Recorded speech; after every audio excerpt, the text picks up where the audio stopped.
2074 அழிவின் விளிம்பில் மனித இனம். விண்வெளியிலிருந்து புதிய ஏலியன் சிக்னல் கிடைத்துள்ளதாக இஸ்ரோ அறிவித்துள்ளது. இந்த சிக்னலை டீகோட் செய்து பார்த்தபோது இன்னும் 2 வருடங்களில் பூமியை ஏலியன்கள் தாக்கும் என தெரிய வந்துள்ளது. ஏலியன் தாக்குதலில் இருந்து தப்பிப்பதற்கான ஆயத்த பணிகளை உலக நாடுகள் தொடங்கியுள்ளன.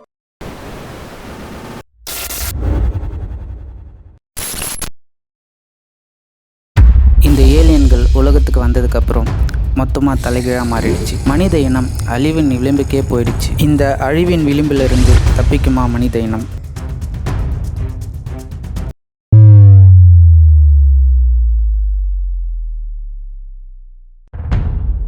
Hi stars. அதாவது ஸ்டார்ஸ், நீங்கள் ஹாலிவுட்ல இருந்து தமிழ் மூவி வரைக்கும் விதவிதமான ஏலியன்ஸை பார்த்துருப்பீங்க. பட் நீங்கள் பார்க்குற அந்த ஏலியன்ஸ் எல்லாமே உண்மையாகவே அப்படி தான் இருக்குமா? நம்மளோட யூனிவர்ஸில் ஏலியன் அப்படி ஒன்று இருந்தால் அதை ஏன் நம்மளால் இன்னும் கண்டுபிடிக்க முடியல? அப்படி ஏலியன்ஸ் இருந்தாக்கா எத்தனை விதமான ஏலியன்ஸ் இருக்கிறதுக்கு வாய்ப்பு இருக்குது அப்படிங்கிறத பற்றி தான் இந்த வீடியோவில் பார்க்க போகிறோம். நான் சிவா, இது ஏலியன் வேட்டை. ஸ்டார்ஸ், நம்மளோட மில்கிவே கேலக்ஸி உருவாகி 13 பில்லியன் வருஷத்துக்கு மேல ஆகுது. அது மட்டும் இல்லாமல் நம்மளோட மில்கிவே கேலக்ஸி 1 லட்சம் லைட் இயர்ஸ் டயமீட்டர் கொண்டது. இவ்வளோ பெரிய கேலக்ஸியில் ஒரு ஏலியன் சிவிலைசேஷன் அட்வான்ஸ் லெவலில் உருவாகி லைட்டோட ஸ்பீடில் 1% ஸ்பீட் போகக்கூடிய ஒரு ஸ்பேஸ் ஷிப்பில் ட்ராவல் பண்ண ஆரம்பிச்சிருந்தா கூட இப்போதைக்கு 1000 பிளானட்ஸ் அவங்க காலனைஸ் பண்ணியிருக்கணும். ஆனால் அப்படி எந்த ஒரு ஏலியனுமே நம்ம இது வரைக்குமே கண்டுபிடிக்க முடியல. அப்போது அந்த ஏலியன்ஸ் எல்லாமே எங்கே போனாங்க அப்படிங்கிற ஒரு கேள்வி வருது இல்லை? இந்த கேள்வி தான் ஃபெர்மி பாராடாக்ஸ் அப்படின்னு சொல்லுவாங்க. இந்த ஃபெர்மி பாராடாக்ஸ் உருவானதுக்கு ஒரு பெரிய கதையே இருக்கு. அது என்னன்னு பார்க்கலாம். Fermi paradox. ஸ்டார்ஸ், 1950ல என்ரிகோ ஃபெர்மி அப்படின்னு சொல்லப்படுற ஒரு பிசிசிஸ்ட் அவர் கூட வேலை செய்யறவங்களோட ஒரு ஈவினிங் டைம்ல பேசிட்டு இருக்காரு. அப்போ அவர் எதர்ச்சியா ஒரு கேள்வி கேட்கிறாரு. ஐயோ, நம்ம மைண்ட் அங்க போகுது. அந்த கேள்வி என்னன்னா, வேர் இஸ் எவரிபடி அப்படிங்கிறது தான். அவர் கேட்ட இந்த கேள்வி என்னதான் சிம்பிளா இருந்தாலுமே இந்த கேள்வி தான் ஏலியன்ஸை கண்டுபிடிக்கணும் அப்படிங்கிற ஆர்வத்தை பல பேருக்கு தூண்டுச்சு. ஆனா ஃபெர்மிக்கு இந்த கேள்விக்கு பதில் கிடைக்கிறதுக்கு முன்னாடியே 1954ல இறந்து போயிடுறாரு. அதுக்கப்புறம் 1961ல பிராங்க் ராக் அப்படின்னு சொல்லப்படுறவர் மேத்தமெட்டிக்கல் ஈக்குவேஷன் ஒன்றை பில்ட் பண்றாரு. இந்த ஈக்குவேஷன் மூலமா நம்மளோட மில்கிவே கேலக்சில எத்தனை விதமான அட்வான்ஸ்டு ஏலியன் சிவிலைசேஷன் இருக்கிறதுக்கு வாய்ப்பு இருக்கு அப்படிங்கிறத கண்டுபிடிக்க முடியும். Drake equation. நீங்க இப்ப வீடியோல பாக்குற இந்த ஈக்குவேஷன் தான் ட்ராக் ஈக்குவேஷன். பாக்குறதுக்கு பெருசா இருக்குல்ல? இத சிம்பிளா என்னென்ன அப்படிங்கறத ஒன் பை ஒன்னா பார்க்கலாம். இதுல n அப்படிங்கிறது நம்பர் ஆஃப் ஏலியன் சிவிலைசேஷன்.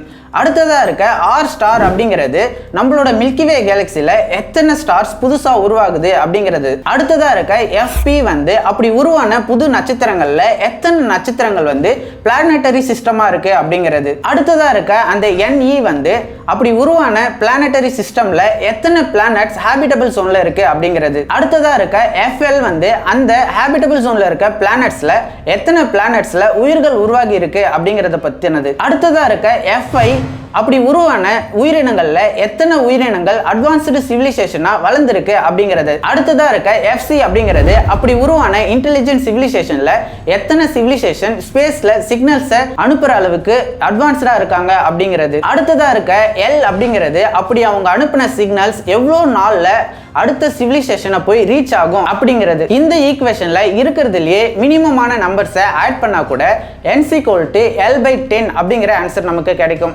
இதுபடி பார்த்தாக்கா நம்ம 1974ல இருந்து ரேடியோ சிக்னல்ஸை ஸ்பேஸ்ல அனுப்பிட்டு இருக்கோம். அப்போ 2074ல 10 ஏலியன் சிவிலைசேஷன் நம்மளோட சிக்னல்ஸை ரிசீவ் பண்ணியிருப்பாங்க அப்படின்னு சொல்றாங்க. அப்படி இந்த சிக்னல்ஸை டீகோட் பண்ணி ஏலியன்ஸ் நம்மளோட எர்த்துக்கு வந்துருவாங்களா அப்படின்னு கேட்டீங்கன்னா அதான் இல்லை.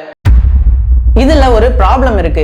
என்னதான் இன்டெலிஜென்ட் சிவிலைசேஷனா இருந்தாலும் அவங்களோட ஸ்பேஸ் எக்ஸ்ப்ளோரேஷன் டெக்னாலஜி எந்த அளவுக்கு வளர்ந்துருக்கு அப்படிங்கிறது நமக்கு தெரியாது. இதுக்காக உருவானது தான் கார்டஷாவ் ஸ்கேல் அப்படிங்கிறது. கார்டஷாவ் ஸ்கேல் இதுபடி இன்டெலிஜென்ட் சிவிலைசேஷனை 7 டைப்பா பிரிச்சிருக்காங்க. அதுல டைப் 1, டைப் 2, டைப் 3 சிவிலைசேஷனை பத்தி மட்டும்தான் இந்த வீடியோல பார்க்க போறோம். Type 1 civilisation. இந்த டைப் 1 சிவிலைசேஷன்ல இருக்கவங்க அவங்களோட ஹோம் பிளானட்ல இருக்க எல்லா எனர்ஜியுமே பயன்படுத்த தெரிஞ்சவங்களா இருப்பாங்க. எக்ஸாம்பிளுக்கு சோலார் எனர்ஜி, விண்ட் எனர்ஜி, இது மாதிரியான எனர்ஜிஸ் எல்லாத்தையும். நம்மளோட எர்த் இதுல எந்த டைப்ல இருக்கு அப்படின்னு கேட்டீங்கன்னா இப்போதைக்கு அது 0.7% தான் இருக்கு. இன்னும் டைப் 1க்கே வரல அப்படின்னு தான் சொல்லணும். அடுத்ததா டைப் 2 சிவிலைசேஷன். டைப் 2 சிவிலைசேஷன்ல இருக்கவங்க அவங்களோட ஓன் ஸ்டாரோட மொத்த எனர்ஜியுமே கண்ட்ரோல் பண்ண தெரிஞ்சவங்களா இருப்பாங்க. அது மூலமா அவங்க பிளானட் டு பிளானட் டிராவல் பண்ணக்கூடியவங்களா இருப்பாங்க. அடுத்ததா டைப் 3 சிவிலைசேஷன். டைப் 3 சிவிலைசேஷன்ல இருக்க எல்லாருமே கேலக்சிக்குள்ள எல்லா இடத்துக்குமே டிராவல் பண்ணக்கூடிய அளவுக்கு அவங்களோட டெக்னாலஜி வளர்ந்துருக்கும் அப்படின்னு சொல்றாங்க. இதுல இன்னொரு முக்கியமான விஷயத்த பார்க்கணும். என்னதான் டைப் 3 சிவிலைசேஷன்ல கேலக்சி லெவல்ல டிராவல் பண்ணக்கூடியவங்களா இருந்தாலுமே அவங்க மற்ற பிளானட்க்கு டிராவல் பண்ணக்கூடிய அவசியம் என்ன இருக்கு? அவங்க மற்ற பிளானட்க்கு டிராவல் பண்ணுவாங்களா அப்படிங்கறதே டவுட் தான். நம்ம என்னதான் ஏலியன்ஸை கண்டுபிடிக்கிறதுக்கு இவ்வளோ ரிசர்ச்சஸ் தேடல்கள் இது எல்லாமே பண்ணாலும் நம்மளால இன்னும் ஒரு ஏலியனை கூட கண்டுபிடிக்க முடியல அப்படிங்கறத எக்ஸ்பிளைன் பண்றதுக்கு இன்னொரு தியரி இருக்கு. அதுதான் கிரேட் ஃபில்டர் தியரி அப்படிங்கிறது. Great filter theory. இந்த கிரேட் ஃபில்டர் தியரி படி பல தடைகளை தாண்டி ஒரு சிவிலைசேஷன் எவால்வ் ஆனாதான் அது இன்னொரு ஏலியனை கான்டாக்ட் பண்ணக்கூடியதாவே இருக்கும். இதுபடி ஒரு இன்டெலிஜென்ட் சிவிலைசேஷன் உருவாகணும்னா அந்த உயிரினம் உருவாகக்கூடிய பிளானட் வந்து ஹாபிட்டபிள் ஜோன்ல இருக்கணும். அப்படி அந்த பிளானட் ஹாபிட்டபிள் ஜோன்ல இருந்தாலுமே அந்த பிளானட்ல உயிர்கள் உருவாகணும். அப்படி உருவான உயிர்கள் ஒரு இன்டெலிஜென்ட் லைஃபா எவால்வ் ஆகணும். அப்படி உருவான அந்த லைஃப் வந்து பிளானட் டு பிளானட் டிராவல் பண்ணக்கூடியதா இருக்கணும். இத்தனை தடைகளை கடந்து அந்த உயிரினம் என்னதான் எவால்வ் ஆனாலுமே ஒரு கட்டத்துல அதுக்குள்ளேயே சண்டை போட்டு அந்த உயிரினம் மொத்தமா அழியக்கூடும் அப்படின்னு சொல்றாங்க. இந்த தியரி படி ஒரு ஏலியனை நம்மளால எப்பவுமே கண்டுபிடிக்க முடியாது. இந்த தியரி படி நம்மளால ஏலியனை கண்டுபிடிக்க முடியாட்டியுமே இந்த யூனிவர்ஸ்ல ஏலியன் அப்படிங்கிறது இருக்கிறது முற்றிலுமா உண்மை அப்படின்னு தான் சொல்லணும். நம்மளோட எர்த்தை தாண்டி வெளியில இருக்க மற்ற பிளானட்ல நம்ம ஏலியன்ஸை தேடிட்டு இருக்க இந்த டைம்ல நம்ம கூடவே ஏலியன்ஸ் வாழ்றதுக்கான வாய்ப்பு இருக்கு அப்படின்னு கூட ஒரு தியரி இருக்கு. இது எல்லாத்தையுமே கேட்டதுக்கு அப்புறம் ஏலியன்ஸை பத்தி நீங்க என்ன நினைக்கிறீங்க அப்படிங்கறத கமெண்ட்ல சொல்லுங்க. இந்த வீடியோ பிடிச்சிருந்துச்சுன்னா வீடியோக்கு ஒரு லைக் பண்ணுங்க. அடுத்து ஒரு இன்ட்ரெஸ்டிங்கான வீடியோல பார்க்கலாம். பாய்.